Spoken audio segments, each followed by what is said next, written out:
Mana orang yang tak boleh baca Quran? Bagi sampai boleh baca Quran. Sahabat Sayyidina Muhammad. Dia ni kalau kita baca Al-Quran, kita lancar.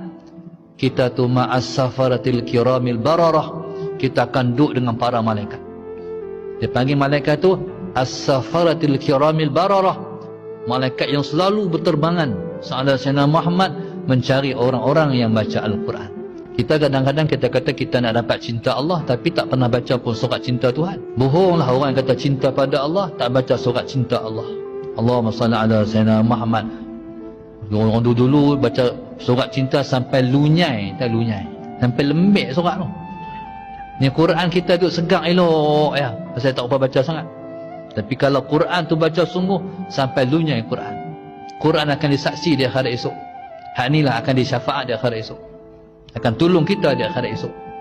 Jadi syafi'an lana, jadi memberi syafaat pada kita pada hari akhirat esok. Akhirat yang pertama dia mana? Masuk kubur.